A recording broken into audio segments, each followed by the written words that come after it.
இப்போ நீங்க படிக்கிறீங்களா? நீங்க 5 படிச்சிருக்கீங்க. நான் 5 படிச்சேன். கடிகமழ் தாரினான் கணித மாக்களை முடிவுற நோக்கியோர் முகமன் கூறி பின் வடிமழு வாழவர்க்கு கடந்த மைந்தர்க்கு முடிப்புனை முதன்மை நான்மொழி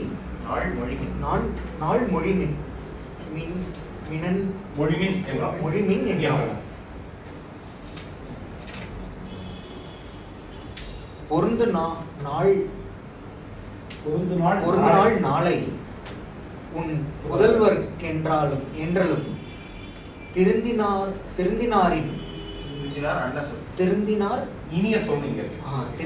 இனிய சொல் கேட்ட செய்கழ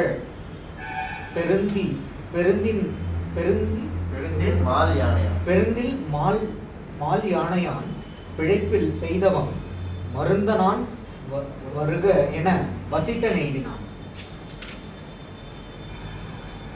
நல்லியன் மங்கள நாளையவன் வில்லிய தோழவர்க்கு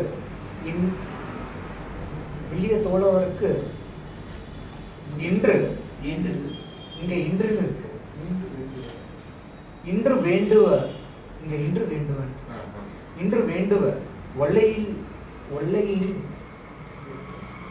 ஒல்லையின் இயற்றி நல்லுறுதி வாய்மையும் சொல்லுதி பெருதினன் தொழுது சொல்லினான். முனிவனும் உவகையும் தானும் உந்துவான் மனுகுல நாயகன் வாயின் மன்னினான். அணையவன் வரவு கேட்ட அலங்கன் மார்பனும் இனிது எதிர் கொண்டு தன் இருக்கை எய்தினான். ஒல்களில் தவத்து உத்தமன் ஓதுநூல் மல்கு கேள்வியை வள்ளலை நோக்கினான். புல்கு காதல் புறவலன் போர்வலாய் நல்கு நாளை நினைக்க என்றான்.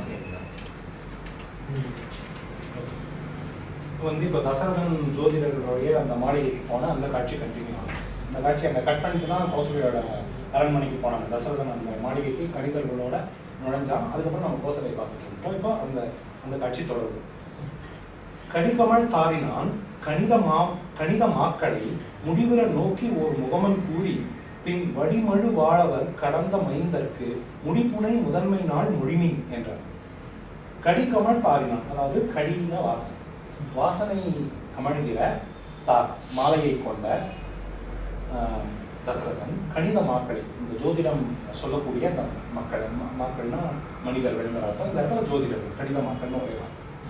அந்த கணித மக்களை முடிவுற நோக்கி அந்த கணித மக்கள் எல்லாரையும் அதாவது முடிவுறன்னா மொத்தம் எவ்வளவு பேர் இருக்காங்களோ எல்லாரையும் பார்த்து ஓர் முகமன் கூறி அவங்கள பாராட்டி நீங்கள்லாம் ரொம்ப சிறந்தவங்க, ரொம்ப துல்லியமாக கணிக்கக்கூடியவங்க அப்படின்னு சொல்லி பின் வடிமழு வாழவர் கடந்த மைந்தர். வடிவழு வாழவர்ன்றது பரசுரம், ஒரு கூர்மையான மழு ஆயுதத்தை கையில் ஏந்திய அந்த பரசுராமனை கடந்த வென்ற மைந்தருக்கு, என்னுடைய மகனுக்குன்னு சொல்லலாம், வீரனுக்குங்கிற அர்த்தம் தான் இந்த பொருள். மைந்தன்கிறது வீரன். அவரை வென்ற வீரனுக்கு அரச கிரீடத்தை சூழக்கூடிய முதன்மை நாள் மொழிவு எது சிறந்த நாள் அப்படின்னு சொல்லுங்க. பொருந்து நாள் நாளை உன் புதல்வர்க்கு என்றதும் திருந்தினார் இனிய சொல் கேட்ட செய்கடல் பெருந்தின் மால் யானையான் பிழைப்பில் செய்தவம் மருந்தனான் வருக என வசிட்டன் எய்தான். அதாவது திருந்தினார்ங்கிறது இந்த ஜோதிடம் சம்பந்தப்பட்ட எல்லா நூல்களையும் திருத்தமாக கற்று அறிந்தவர்கள். அவங்க என்ன சொல்றாங்கன்னா, பொருந்து நாள் நாளை உன் புதல்வர்கள், உன்னுடைய மகனுக்கு ஏற்ற, உன்னுடைய மகன் முடிசூட ஏற்ற நாள். ஏன்னா இந்த மாதிரி நாள் எல்லாமே சும்மா சாதாரணமா பார்க்க முடியாது, யார் முடிசூட போறாங்கிறத பொறுத்து அந்த நாள் மாறும். அதனால உன்னுடைய மகனுடைய ஜாதகத்தின் படி பார்த்தா நாளைக்கு ரொம்ப நல்ல நாள் அப்படின்னு சொல்லிட்டு திருந்தினார் இனிய சொல், அவர்களுடைய அந்த இனிய சொல்லை கேட்ட செய்கடல்னா செம்மையான கடலை அணிந்த பெருந்தின் மாலி யானையம், பெரிய திண்மையான மத யானையை போன்ற தசரதன் பிழைப்பில் செய்தவன் மருந்தன், அதாவது பிழைப்பு குற்றம் இல்லாத செய்தவன், அவங்களை செய்த மருந்தானான், அதாவது மருந்தை போன்றவன் சொல்லலாம், அமுதத்தை போன்றவன் சொல்லலாம். இந்த இடத்துல மருந்தினான் பிழைப்பில் செய்தவன் மருந்தினான் வருக, பிழைப்பில் செய்தவன் மருந்தனான், மருந்தனான் தான் சரியா இருக்கும். ஏன்னா மருந்து அனான் தேவாமிர்தம் போர் சிறந்த மருந்து போன்றவன். அண்ணா அந்த அண்ணன் சொன்னாங்க தாமரை அண்ணன் முகம், அதே அண்ணன் தான் இந்த அர்த்தம். ஒருவேளை அந்த வருந்திக்கு வேற அர்த்தம் வருந்தி தவம் செய்தவன் அப்படிங்கிற மாதிரி வருந்தி செய்தவம் அப்படின்னு இருக்கலாம். பட் அது கொஞ்சம் ஒரு மாற்றம் குறைஞ்சிருக்கு வருந்திங்கும் போது. இது வந்து ரொம்ப பொருத்தமா இருக்கிற மாதிரி இருக்கு. இது கரெக்டா தெரியல. மருந்தானான் அமிர்தத்தை போன்றவன் வருக என வசித்தனை, அதாவது இவங்க நாள் குறிச்சு கொடுத்த உடனே வசித்தனை கூப்பிடலாம். இது வந்து இன்னொரு இது என்னன்னா, நிறைய இது மேடையில பேசுறவங்க இதை சொல்லுவாங்க. வசிஷ்டன் வந்து வசிஷ்டன் தான் நாள் குறிச்சான்னு சொல்லுவாங்க. வசிஷ்டன் மேல இந்த குற்றச்சாட்டு உண்டு. வசிஷ்டன் குறிச்சனாலே தப்பா போச்சு, என்ன நீங்கெல்லாம் ஜாதகம்லாம் பாக்குறீங்க, அதை குறிச்சது வசிஷ்டன் கிடையாது. சொன்னார் வசிஷ்டன் தான் நாள் குறிச்சாரு அப்படியா? போன கிளாஸ்ல சொன்னார் வசிஷ்டன் தான் நாள் இல்ல, வேற ஒருத்தர் குறிச்சனால வசிஷ்டர் வந்து ஒருவேளை வசிஷ்டர் அதை ஏத்துக்கிட்டாரு இல்லையா, அதுவும் ஒரு குற்றம் தான். அவர் அவ்வளவு பெரிய முனிவர்னா இல்ல இந்த நாள் பொருந்தாதுன்னு சொல்லியிருக்கணும், அந்த மாதிரி அர்த்தமா இருக்கலாம். ஆனா நான் நிறைய கேட்டிருக்கேன், வசிஷ்டர் நாள் குறிச்சதா பேச்சுல சொல்லுவாங்க. அவர் குறிக்கல, அவர் வந்து அதை ஏத்துக்கிட்டு அதைப்படி வேண்டிய நடவடிக்கைகளை செய்யணும்.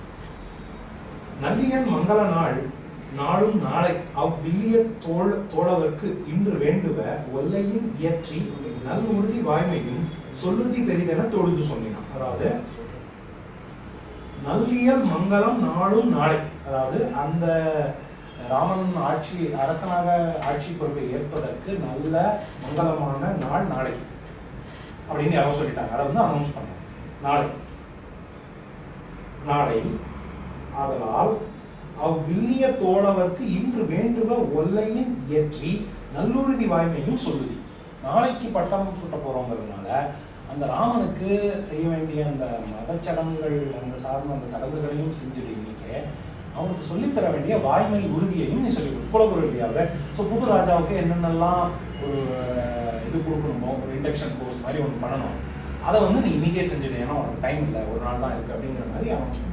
அதாவது வேண்டுவ ஒல்லையின் இயற்றி அதுக்கு செய்ய வேண்டிய சடங்குகளை எல்லாம் முறைப்படி செஞ்சுட்டு நல்ல உறுதி வாய்மையும் சொல்லி எல்லாத்தையும் அவனுக்கு சொல்லி கொடுத்துரு அப்படின்னு தொழுது சொன்னான், வணங்கி சொன்னான். உடனே முனிவனும் உவகையும் தானும் முந்துவான். அதாவது முனிவன் வந்து என்னன்னா, ராமனுடைய மாளிகைக்கு முனிவன் முதல்ல போய் சேருவானா அவனோட சந்தோஷம் முதல்ல போய் சேருவான்னு தெரியல. ரெண்டு பேரும் போட்டி போட்டு நடக்கிறாங்க. முனிவன் போக போக அவனுக்கு முன்னாடி அவனோட சந்தோஷம் போது இவன் அதை முந்திட்டு போறான்.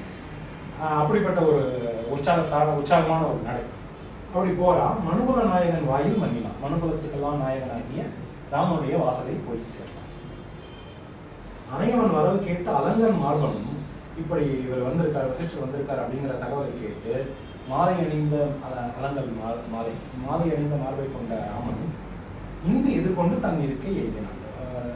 வரவேற்று முறைப்படி அமர வைத்து தன்னுடைய இருக்கையில் அமர்ந்தான். ஒல்கல் இல் தவத்து உத்தமன் ஓது நூல் நல்கு கேள்விய வள்ளலை நோக்கினான். புல்கு காதல் புறவலன் போர்வலாய் நல்கு நானிலம் நாளை நினைக்கேன். நானிலம் நல்கும் நாள் அப்படின்னு படிக்கணும். ஒல்கல் இல் தவம், ஒல்கல்னா தளர்ந்து போறது. ஒரு செயலுக்காக போயிட்டு இருக்கும்போது நடுவில் கோப்பை இழக்கிறது, அந்த மாதிரி ஒரு ஒல்கல். ஒல்கி அப்படின்னு அந்த மாதிரி பயன்படுத்துவது.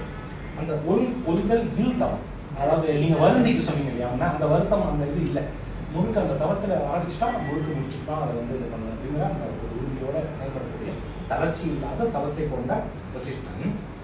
தவத்து உத்தமன் ஓதும் நூல் மல்கு கேள்விய வள்ளலை, அதாவது எல்லா நூல்களையும் நன்கு படித்தவன். ஓது நூல் மல்கு கேள்வி, படிப்பு ஞானமும் இருக்கு, கேள்வி ஞானமும் இருக்கு.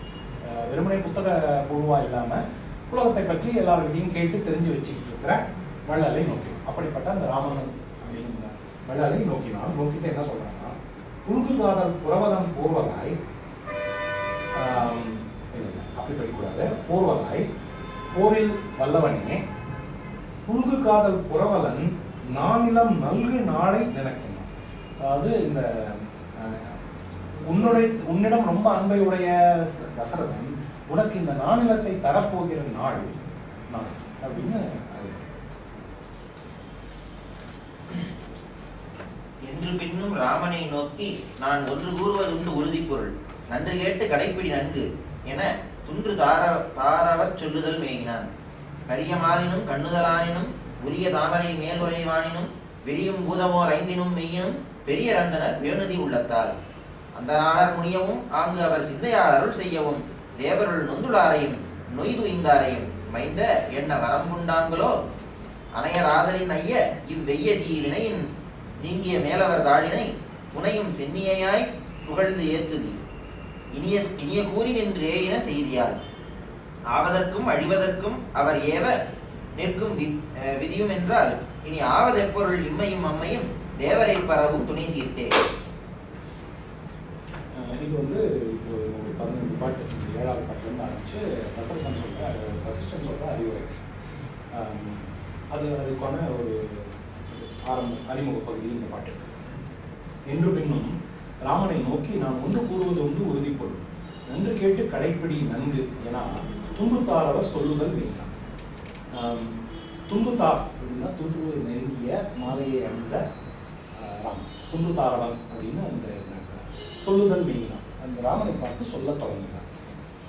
நான் மறக்கிறதுக்கு முன்னாடி ஒன்று சொல்லிடுறேன். உங்களுக்கு யாருக்கு இன்ட்ரெஸ்ட் இருந்ததுன்னா எங்கள் இமெயில் கேளுங்க. 2 நாள் முன்னாடி ஃப்ரெண்டு ஒருத்தர் ஒரு புக் அனுப்பினாங்க. அது வந்து என்னன்னா நாலாயிரம் பிரபந்தத்தில் ராமனை பற்றி இருக்கிற அந்த பகுதி முழுக்க எழுத்துல எல்லா பாட்டும் 4000 பாட்டில் இருந்து ராமனை பற்றி இருக்கு. இந்த மாதிரி வரிகள் ஒரு வரி மட்டும் ராமனை பற்றி இருக்கு. ஒரு பாட்டில் 4 வரியாக இருக்கும். ஒரு வரி மட்டும் ராமன். அந்த ஒவ்வொரு வரிகளை மட்டும் எடுத்து ஒரு புக் இருக்கு. அதை ஸ்கேன் பண்ணி ஒருத்தர் காப்பி அனுப்பிச்சாங்க. எனக்கு இன்ட்ரெஸ்ட் பண்ணால் எனக்கு கேளுங்க. என்று பின்னும் ராமனை நோக்கி வசிஷ்டன் வந்து சொல்ல தொடங்கலாம். என்ன சொல்றாங்கன்னா நான் ஒன்று கூறுவது உண்டு உறுதிப்பொருள். உறுதிப்பொருள்னா நிச்சயமான கண்டிப்பாக கடைப்பிடித்தே தீர வேண்டிய விஷயம் ஒன்று இருக்கிறது. நன்று கேட்டு கடைப்பிடி நன்கு. அதை ஒழுங்கா கேட்டு ஒழுங்கா ரெண்டு நன்றும் வந்து நன்று கேட்டு கடைப்பிடி நன்குன்னு கேட்கறதையும் ஒழுங்கா கேட்டுக்கோ, பின்னால் அதை செயல்படுத்துறதையும் ஒழுங்கா செயல்படு அப்படிங்கிற அப்படின்னு சொல்ல தொடங்க. என்ன சொல்றான் அப்படின்னா கரிய மாலினும் கண்ணுதலானினும் உரிய தாமரை மேல் உறைவானினும் விரியும் பூதமோர் ஐந்தினும் மெய்யினும் பெரிய ரந்தனர் பேணுதி உள்ளத்தான். கரியமால் திருமால், கண்ணுதலான் சிவனை உடைய சிவன், உரிய தாமரை மேல் உறைவான் பிரம்மன், தாமரை மேல் உரைகிறவன், விரியும் பூதம் ஓர் ஐம்பூதங்கள். இது எல்லாத்தையும் விட பெரிய அந்தணர்கள் இது எல்லாத்தையும் விட பெரியவர்கள். உள்ளத்தால் பேணுதி அதுதான் வந்து இங்க முக்கியம். நீ வந்து வெளிப்படையா அவங்களுக்கு பணமோ பொருளோ கொடுத்தா போதாது, உன் மனசுக்குள்ள அவங்க மேல உனக்கு ஒரு அக்கறை இருக்கணும். அதுதான் அந்த உள்ளத்தாள்ங்கிற அந்த வார்த்தைக்கு அர்த்தம். நீ செய்யற உதவிகளோ ஒரு ஆதரவோ எதுவாக இருந்தாலும் அது உள்ளத்துல வந்து அப்படிங்கிற அது ஒரு அட்வைஸ். இந்த மாதிரி 15 பாட்டுமே அறிவுரைகள். அந்த நாளர் முடியவும் அவங்க அவர் சிந்தையாளருள் செய்யவும் தேவரில் நொந்துளாரையும் நொய்துயர்ந்தாரையும் மைந்த எண்ண வரம்புண்டாங்களும். அதாவது அந்த நாள் அப்படின்னா அந்த நாள் மைந்த அப்படிங்கிறது குழந்தாய் மகனே அப்படிங்கிற இந்த கடைசி சொல்றார் வரிசையா. அந்த நாளர் முனியவும் அந்தணர்களுக்கு கோபம் அந்தணர்கள் கோபிக்கவும் மனத்தால் கருணை புரியவும்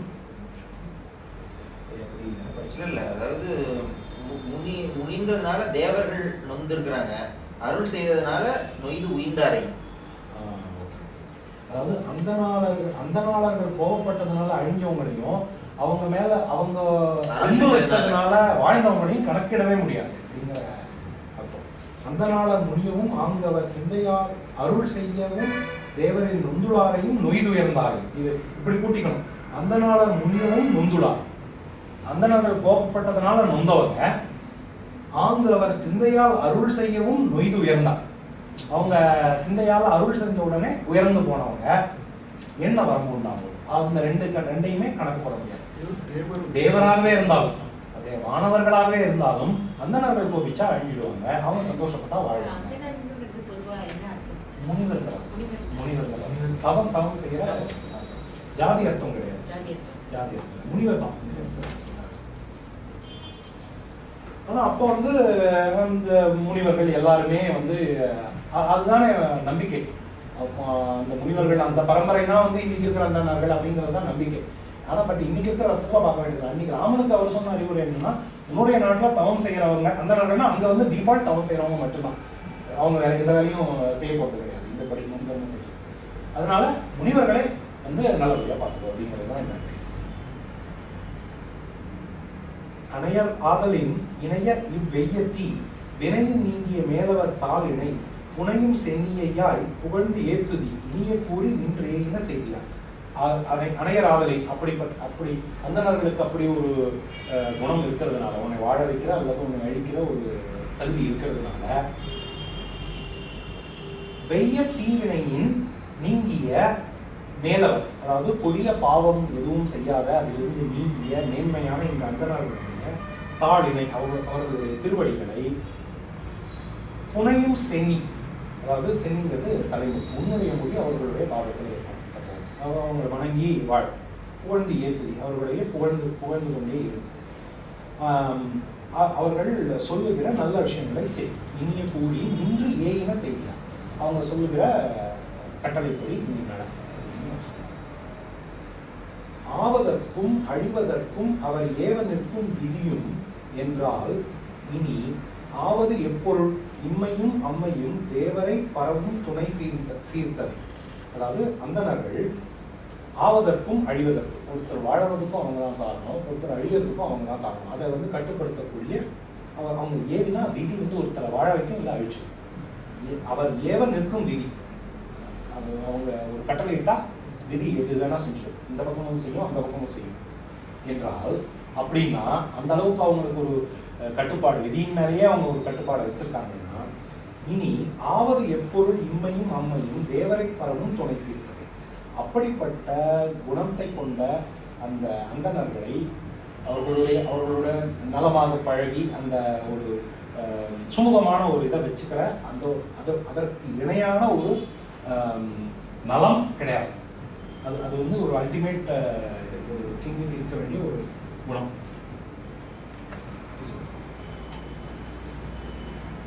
சீர்த்ததுங்கிற வார்த்தை ரொம்ப அழகா, சீர்னு பயன்படுத்திருக்கோம் நிறையா, சீர்த்ததுன்னா சிறந்ததுங்கிற அர்த்தம் ரொம்ப அழகா இருக்கு. சீர்படுத்தியது இல்லை, அதை வந்து நம்ம வெர்பா யூஸ் பண்றது இல்லை, அதை வந்து ஒரு இதுவாக தான் இப்போ சீரான பாதை அந்த மாதிரி தான் யூஸ் பண்ணுறோமே தவிர, இப்போ ஒரு இதை வந்து ரொம்ப அழகாக எழுதியிருந்தா அதை வந்து நம்ம இதுவாக சொல்றோம், சீர்த்து எழுதியிருக்கா அப்படிங்கிற, சீராக எழுதியிருக்கான்னு சொல்றோம், அந்த அர்த்தத்தில் சொல்றோம் சீர்த்ததுங்கிற வார்த்தை. உழுதும் நேமிய ஒன்கவர் எங்கமும் மருள் இல் மானியம் வல்லவர் மூவர்க்கும் தெருதும் நல் அறமும் மனசெம்மையும் அருதும் நீத்தப்பின் ஆபது உண்டாகுமோ சூது முந்துர சொல்லிய மாத்துய நீதி பயந்த நினக்கெய்த ஆயினும் வேதம் என்பன யாவையும் எய்துதற்கு ஓதும் மூலம் அவை என ஓர்தியே யாருடன் பகை கொள்ளதன் என்ற பின் போர் ஒடுங்கும் புகழ் ஒடுங்காது தம் தார் ஒடுங்கல் செல்லாது அது தந்த பின் வேறொரும் கிட வேண்டது உண்டாகுமோ போதும் ஐம்பொறியும் குறைய ஒரு நாளும் உண்டு மறுக்குறும் நோன்மையின் ஆளும் அவ்வரசே அரசு அன்னது வாதையின் மேல் வரும் மாதவம் மைந்தனே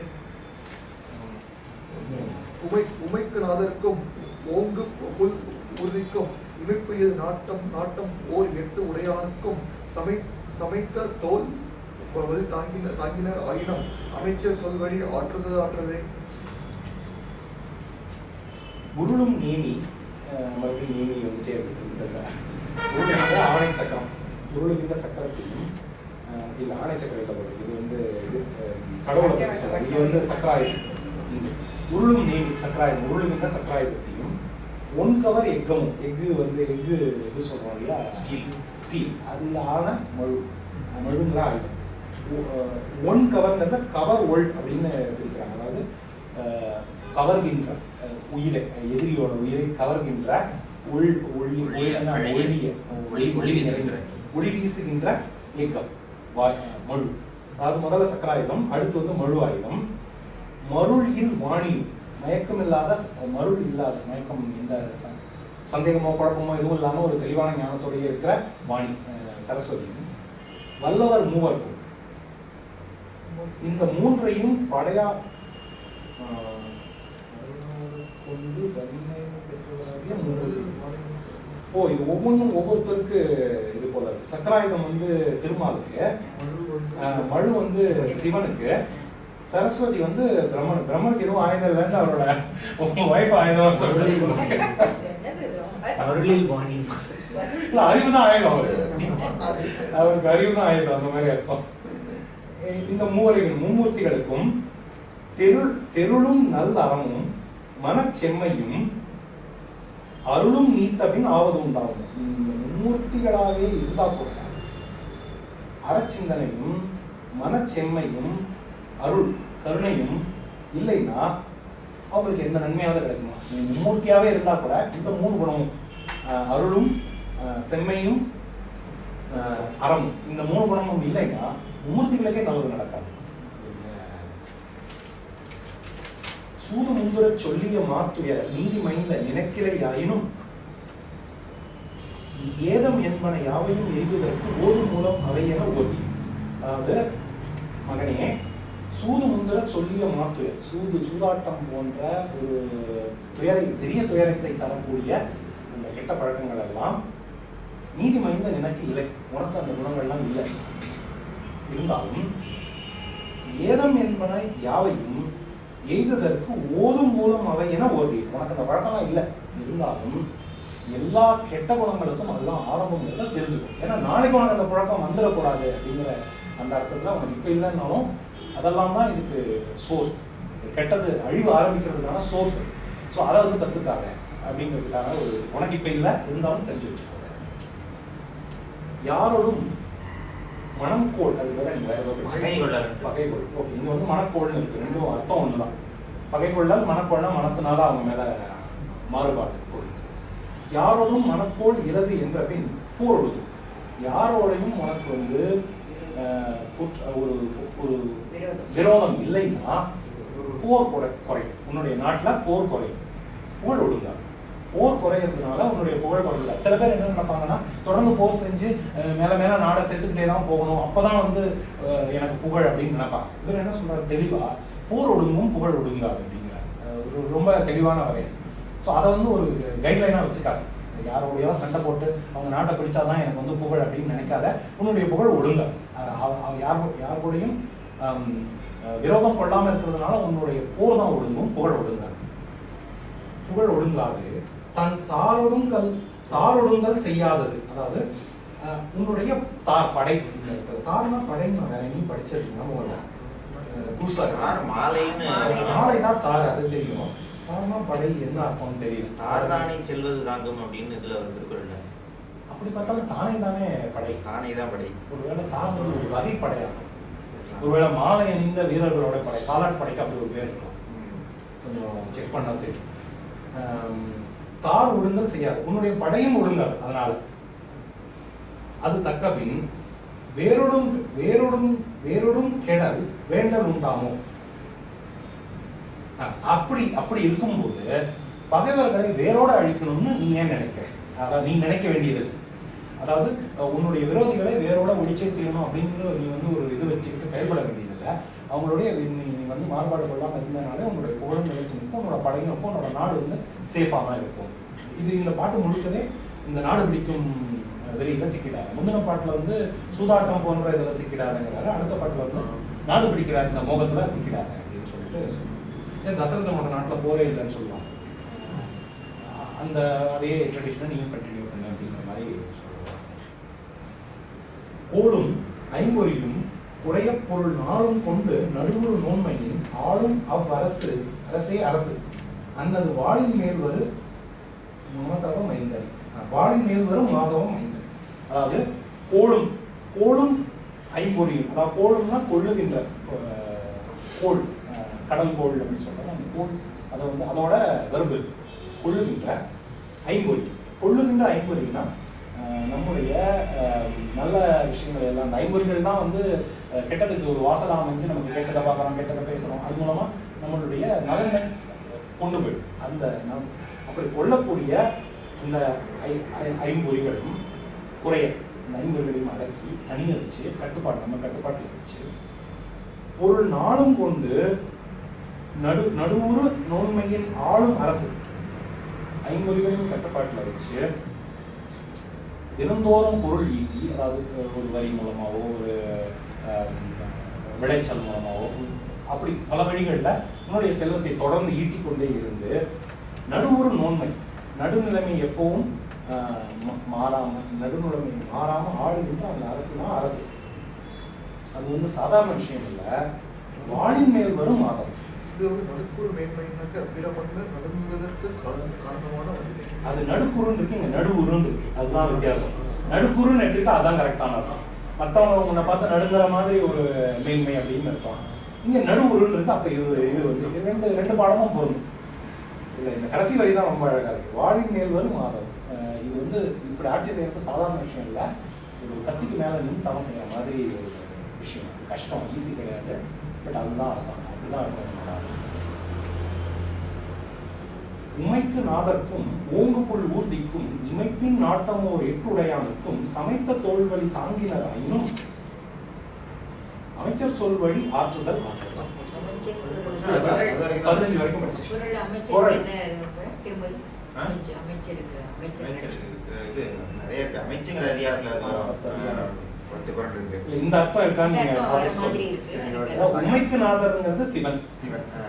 ஓங்கு புல் ஊர்தி ரொம்ப அழகான வர்ணனை. ஏதோ ஆழ்வார் பாட்டுல படிச்ச மாதிரி எனக்கு ஞாபகம் இருக்கு.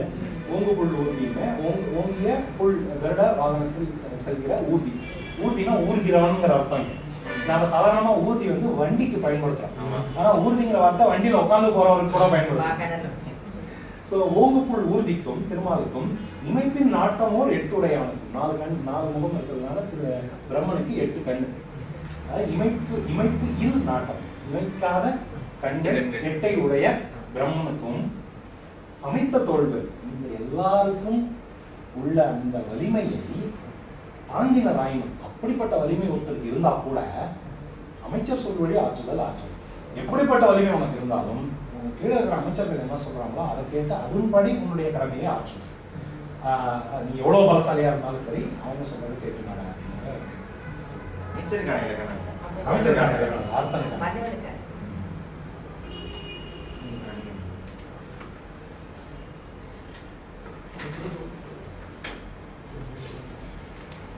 என்பதோர் உடையாரும் இலாரும் தம் வன்பகை புலன் மாசு அற மாய்ப்பதியேன் முன்பு பின்பு இன்றி உலகத்தினும் அன்பின் நல்லது ஓர் ஆக்கம் உண்டாகுமோ? வையம் மண்ணுயிரான் அம்மண்ணுயிர் உயர் தாங்களும் உடல் அன்ன மன்னனுக்கு ஐயமின்றி அறம் கடவாது அருள் மெய்யில் நின்ற பின் வேள்வியும் வேண்டுமோ? இனிய சொல்லினன் ஈகையன் எண்ணினன் வினயன் தூயன் விழுமியன் வென்றியன் நினையும் நீதி நெறி கடவான் எனில் அனைய மன்னருக்கு அழிவு உண்டாங்களோ? சீலம் அல்லன நீக்கி செம்பொன் துளை தாள மன்ன தனிநிலை தாங்கிய ஞான மன்னருக்கு நல்லவர் நோக்கிய காலம் அல்லது கண்ணும் உண்டாகுமோ? ஓர்வின் நல்வினை குற்றத்தினார் உரை கோவியில் தொல் விதி பெற்று உள்ளது என்று அரோ தீர்வியில் அன்பு செலுத்தலில் செவ்வியோர் ஆர்வம் மன்னவருக்கு ஆயுதம் ஆவதே. தூமகேது புவிக்கு என தோன்றிய வாமமேகலை மங்கையரால் வரும் காமம் இல்லை எனின் கடும் கேடு எனும் நாமம் இல்லை, நரகமும் இல்லையே.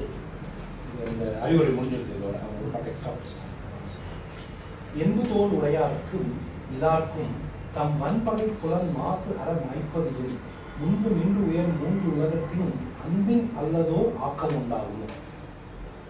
எலும்பு தோல் உடையார் அப்படின்னா எலும்பு தோல் இந்த 2 மட்டும்தான் இருக்கு உடம்புல. அது முனிவர்கள் நீங்க போட்டிருக்காரு. இலார்க்கும் அந்த எலும்பு தோல் இல்லாதவர்கள் தேவர்கள் அப்படிங்கிற அர்த்தம் இவர் போட்டிருக்காரு. பட் நான் இன்னொரு இதில் என்ன படிச்சிருக்கேன்னா எலும்பு தோல் உடையவர்னா மனிதர்கள், அது இலாக்குங்கும் போது மற்ற பிராணிகள் அப்படிங்கிற மாதிரி அர்த்தம் படிச்சிருக்கேன். இது வேணா பொருத்தமா இருக்கலாம். இந்த பாட்டுக்கு அர்த்தம் மாறாது, எந்த அர்த்தம் எடுத்துக்கலாம். அதாவது எலும்பு தோல் உடைய முனிவர்களுக்கும் அது இல்லாத தேவர்களுக்கும் வன்பகை புலன் மாசு அற மாய்ப்பதென் முன்பு நின்று உயர் 3 உலகத்தின், அதாவது தன்னுடைய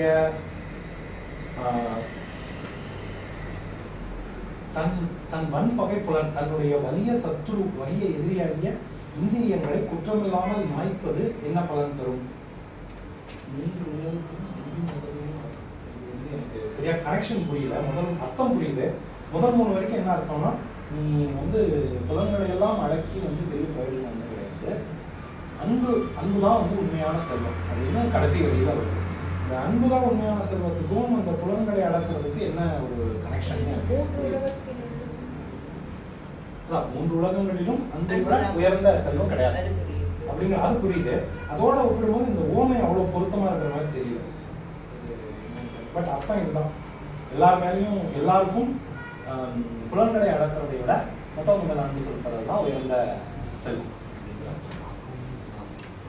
வைய மண் உயிர் ஆக அம்மண்ணுயிர் உய்ய தாங்கும் உடலன்ன மன்னனுக்கு ஐயமின்றி அறங்கடவாது அருள் மெய்யின் நின்றவின் வேள்வியும் வேண்டும். வைய மண் உயிர் ஆக, வைய மண் உயிர் ஆக, அதாவது இந்த உலகம் உயிர்.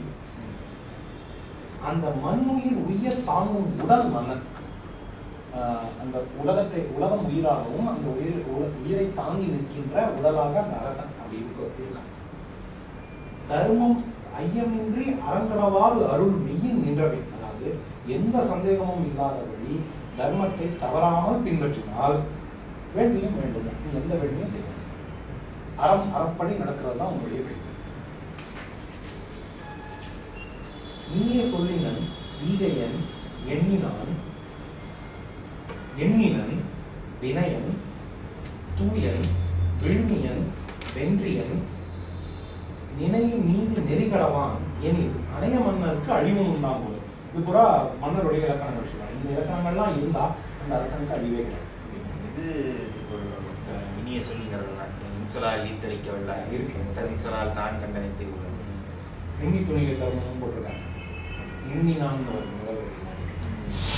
இனிய சொல்லினான் அப்படின்னா கேட்பவர்கள் மகிழும்படியாக இனிமையாக பேசுகிறோம். அரசனுடைய இலக்கணங்கள் ஈகையன் எல்லாருக்கும் வாரி வழங்குகிறவன். எண்ணினான் அதாவது ஒரு செயலை ஆராய்ந்து அதுபடி நடக்கிறான். எண்ணாமல் ஒரு வேலையை செய்வான் அப்படிங்கிறது வினை. அதாவது எண்ணினன் சொல்லிட்டு அதுக்கப்புறம் வினையன்னு சொல்றாங்க. எண்ணி பார்த்துட்டு அதுக்கப்புறம் அந்த செயலை முயற்சியிலே தூயவன் குற்றம் இல்லாதவன். விழுமியம்னா சீர்மை, அதாவது ஒரு ஒழுக்கம் அந்த மாதிரியா விழுமியன் அது உடையவன். வென்றியன் வெற்றி பெற்றுகிறவன், எல்லாத்துலையும் எடுத்த எல்லா வேலைகளிலும் வெற்றி பெற்றுகிறவன். நினையும் நீதி நெறி கடவான், அதாவது ஒரு சரியான நீதி நெறி எதுவோ அது மீறி எதுவும் கடக்க மாட்டான். எனில் அணைய மன்னருக்கு அழிவும் உண்டாங்களோ, அப்படிப்பட்ட ஒரு மன்னனுக்கு அழிவு உண்டா. சீல மல்லனை நீக்கி, சீல மல்லனா ஒழுக்கம் இல்லாத ஒழுக்கம் சீலன் ஒழுக்கமான சீல மல்லனை நீக்கி ஒழுக்கம் இல்லாதவற்றை நீக்கிவிட்டு செம்பொன் துளை தாளம் என்ன செம்பொன் துளைனா துலாபாரம் தராசு. செம்பொன் துளை அதாவது சிறந்த பொன்னை எடை போடுகிற அந்த தராசை கூட, சாதாரண தராசு கூட இல்லை, அந்த பொன் தராசு ரொம்ப சின்னதாக வச்சுருப்பாங்க ஜுவல்லரி, அந்த தராசு அந்த அளவுக்கு நுணுக்கமாக இருக்கும். அந்த செம்பொன் துளை தாளம் என்ன அதை எடை போடுகின்ற அந்த தாளம். இந்த தாளம் வந்து இருக்காருன்னா இது நிறைய இடத்துல துளை தாளம் சேர்ந்து வரும். தாளம்னா நாக்கு, அந்த தராசோட அந்த அந்த நாக்குன்னு சொல்லுவாங்க. அதனால அந்த துளை தாளம்ங்கிறாங்க. அந்த நாக்கு போல தாளம் என்ன தனிநிலை தாங்கிய, தனிநிலைனா நடுநிலை, நடுநிலைமையை உடைய அந்த நாக்கு எந்த அளவுக்கு தப்பு சொல்லாமல் இருக்குமோ அந்த அளவுக்கு இருக்கிற ஞான மன்னருக்கு அப்படிப்பட்ட தன்மையை உடைய ஒரு அரசருக்கு, உலகத்தை ஆளுகிற ஒரு அரசனுக்கு நல்லவர் நோக்கிய காலம் அல்லது கண்ணும் உண்டாகுமோ. அதாவது அவனுடைய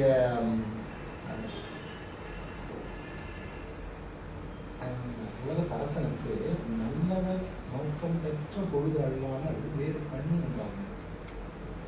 வேற கண்ணுன்னா இதுவா அந்த திருஷ்டி மாதிரியா? நான் அப்படிதான் நினைச்சேன் படிக்கும் போது. ஆனா இங்க அப்படி விளக்கம் போடாது. திருக்குறள் போட்டிருக்கேன் பாருங்க, திருக்குறள் காலம் கருதி இருப்பர் கலங்காது ஞானம் இல்ல, கருதி. அது வந்து ஞானத்தரசங்கிற வார்த்தைக்கு போட்டிருக்காங்க. ஓ சரி சரி. காலம் கருதி இருப்பர் கலங்காது ஞானம் கருதுவார். அதாவது உலகத்தையே ஜெயிக்கணும் அப்படின்னு நினைக்கிறவங்க சரியான காலத்தை எதிர்பார்த்து காத்திருப்பாங்க. ஆனா இது இல்ல, இந்த இடத்துல என்ன அரசு சொல்லுன்னா, மாதிரி நியாயம் தவறாம இது அரசாடணுங்கிற மாதிரி. அரசாண்ட ஞான மன்னருக்கு ஞான மன்னருக்கு நல்லவர் நோக்கிய காலம் அல்லது அது புரியுது. அதாவது நல்லவர்கள் அவர்களை பார்க்கிற அவர்களை பற்றி சிந்திக்கிற அந்த காலம் அல்லாமல் வேறு காலமும் உண்டாகணும்னா அர்த்தம் ஓகே, வேற பொழுதே கிடையாது. அவருடைய எப்பொழுதும் நல்லவர்கள் அவர்களை நோக்கி எப்படி இருப்பார்கள், அவர்களை சிந்தித்தபடி இருப்பார்கள் அர்த்தம் எடுத்துக்கலாம். அந்த கண்ணுங்கிற வார்த்தை எப்படி அப்படின்னு தெரியல. ரொம்ப அவரெல்லாம் கேட்கணும். வேற கண்ணு உண்டாகுமோன்னு நம்ம போட்டுருக்காங்க. புரியல. ஆமா, இந்த அர்த்தம் புரியல. வச்சுக்கோங்க, நம்ம ஐடென்டிஃபை பண்ணுவோம். அதான் அதை படிச்சு பார்த்தோம், புரியல. அவர் வீடியோ பார்த்துட்டு சொல்லுவார். ஓர்வு நல் வினை ஊற்றத்தினார் உரை தேர்வு இல் தொல் விதி பெற்றுள்ளது என்று அரோ தீர்வில் அன்பு செலுத்தலில் செவ்வி ஓர் ஆர்வம் அன்னவர்க்கு ஆயுதம் ஆகும். ஓர்வையில் நல்வினை ஊற்றத்தினார். ஓர்வுனா ஆராய்ந்து பார்க்கிற, அதாவது ஆராய்ந்து ஓர்வையில் இங்க ஆராய்ந்து பார்க்கவே இடமில்லாத நல்வினை ஊற்றத்தினார். நல்ல செயல்களை செய்கிற முனிவர்கள் அவர்களுடைய உரை, அப்படிப்பட்ட முனிவர்களுடைய சொல்லை பேர்வியில் தொல்வி. பேர்வியில்னா பெயர்தல் இல்லாத, அதாவது it will never become obsolete.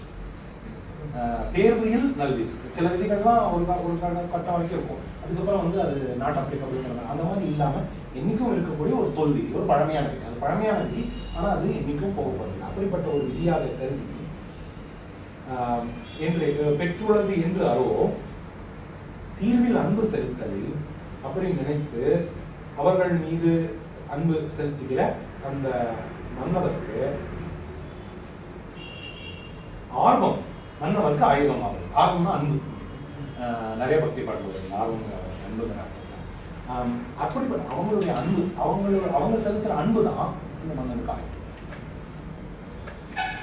இது ரொம்ப சாஃப்டான அன்பினும் ஆர்வமுடைமை அதிகம் நண்பெண்ணும் நாடாச்சரம். இது வந்து நீங்க போட்டுருக்கேன்.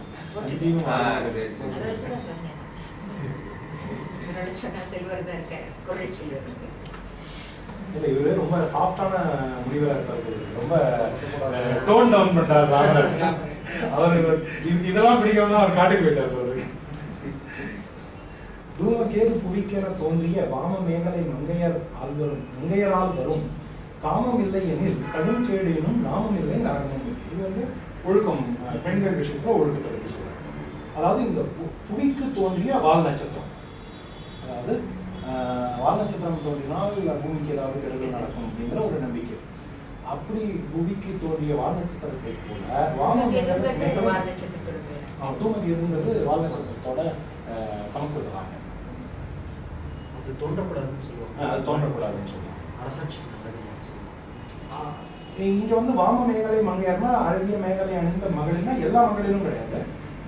தவறான ஒரு காமத்தை ஏற்படுத்தக்கூடிய அந்த பெண்கள், அவங்களால் வருகின்ற காமம் இல்லை எனில் கடும் கேடு எனும் நாமம் இல்லை நரகம் இல்லை. அதாவது அந்த கெடுதியான அந்த பெண்களோட தொடர்பை நீ ஏற்படுத்திக்காம இருந்தேன்னா உனக்கு வந்து கேடுங்கிற பேரே நரகம் வந்து கிடைக்கும் அப்படின்னு சொல்லி அந்த 22ல ஏனை நீதி இணை யாவையும் இணையவும் வையகர் போனகற்கு விளம்பி புலன் கொளி ஆனவன் வன்னொடு மாயிரம் மௌலியான் தான நன்னினான் தத்துவ நன்னினான். தான நன்னினன் தத்துவ நன்னினான். நன்னி நாகனை வள்ளலை நான்மறை புண்ணிய புனல் ஆட்டி புலமையோர் எண்ணும் நலவினை முற்றுவி தேற்றினான். வெண்ணிறத்த தருப்பை விரித்தரோ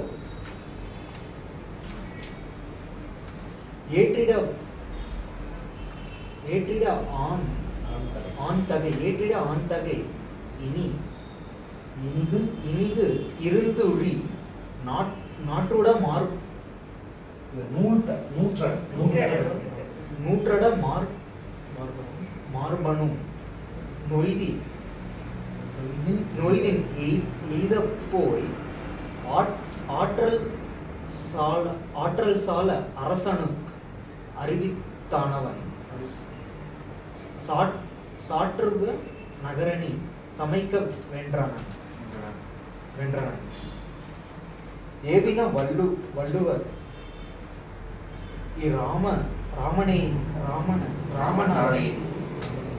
ராமனாலே பூமகள் கொழுனனாய் புனைவு மௌலி கோணகரணி அணிகென கொட்டும் பேரியம் தேவரும் கடிகொள திரிந்து சாற்றினர். கவியமை கீர்த்திய காலை நாளையே புவியமை மணிமுடி புனையும் என்ற சொல் செவியுமை நுகர்ச்சியது எனினும் தேவர்தம்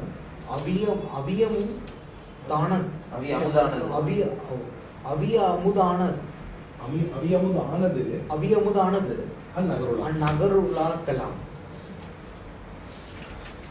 இங்கு உபதேசம் முடிந்தது. ஏனை நீதி இணையவும் வையக போனதற்கு நம்பி புலன்கொழியி ஆனவனோடு 1000 மோடியான் தான நெண்ணினன் தத்துவம் நெண்ணினான். தத்துவம் நெண்ணினான் அப்படின்னா தத்துவங்களை நன்கு அறிந்த வசிஷ்டன். இணைய நீதியும் இப்படிப்பட்ட எல்லா நீதிகளையும் சொல்லி வையகம் போனகம்னா சாப்பாடு, வையகம் போனகம்னா வையகத்தை சாப்பாடாக சாப்பிட்டா திருமாவளுடைய அவதாரமாகிய ராமன் அப்படின்னு அர்த்தம். போனகம்னா சாப்பாடு. நான் எங்க படிச்சேன்னு ஞாபகம் இல்லை, ஆனா போனகம்னா சாப்பாடுன்னு படிச்சேன். போஜனம் அது சமஸ்கிருத வார்த்தை. படிச்சிருக்கேன் நான் போனகம். மாநகம் தான் தெரியும். இல்ல போனலையே அப்புறம் இதுல மொழி நடைமுறைலாம் எக்ஸாம்பிள்ஸ் டைம்னா இல்ல எவ்வளவு அழகான வார்த்தை. ரொம்ப அழகா. அதாவது வையத்தை சாப்பாடாக போஜனன்லேருந்து போகனம் அப்படி ஆயிடுமா? போகனம்னா சாப்பிட்டா போனகம்னு தான் இருக்கு. எதுகை பாருங்க நான் தான் 2வது. எவ்வளவு